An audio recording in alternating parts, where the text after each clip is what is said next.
So I just spent some time out tidying up my garage out here, and I thought, what a better place than anything to sit down and make a little video about this video assignment. So I'm going to just set the camera right here and talk a little bit about this.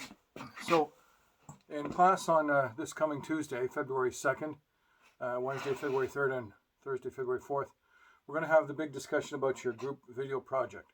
This is the one where you pick whether it's going to be an ethical thing that you make a video about, or it could be something to do with climate change, or it could be something to do with COVID.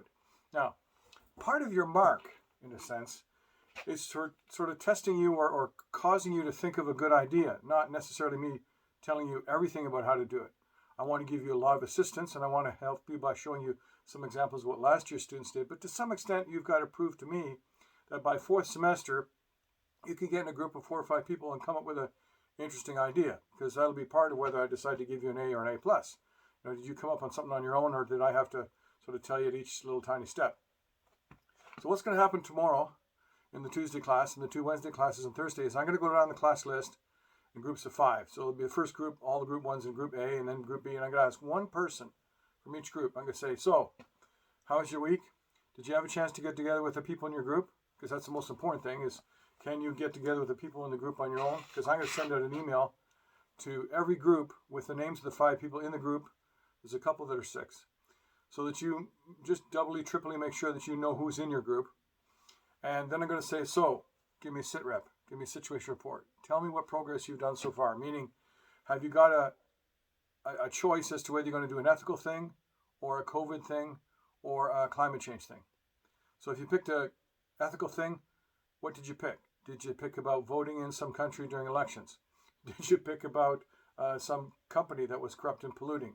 Did you pick about some unethical way that people were forced into buying something for an incorrect price or something like that? So did you pick something, right? And then did you divide up in the group who's going to do what? For example, you may say, well, we need some maps and diagrams and some charts, or we need some little news footage, because one of the things you can always find about every single topic is a couple of news clips.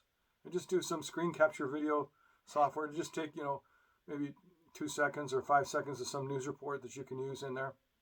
And because you're students, and it's for a student project, you don't have to worry about copyright issues in that particular context, because you're just using a short, tiny little clip. All right? So I'm going to go down each group in the class, and I'm going to have one person from each group just tell me what they've done so far, and then everybody in the whole group is going to get a mark based on that. If you did something useful, you get a mark. If you didn't, you might get half a mark, or if you've got nothing to say, then I'll say, okay, I'll skip.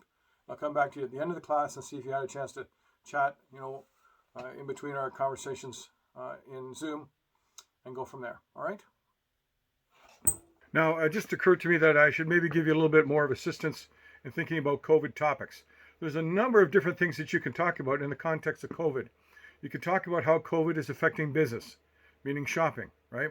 You could talk about how COVID affects the ability to do international business, meaning get on a plane and go somewhere and meet people. Or do you have to have all these Zoom meetings?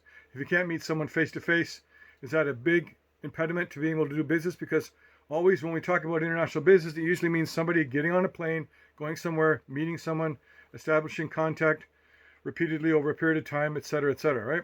The other thing too you can talk about COVID is how some industries have gained and some have lost in terms of how people can be deployed to do things at those industries. Amazon, for example, shares have gone way up because they're shipping things around of other people's businesses, whereas the restaurants have gone down. If the restaurants have gone down, that's food processing. That means the big industrial farms, the ones that produce potatoes, which make the French fries, and the ones that grow the chickens to make the chicken McNuggets and all those kinds of things.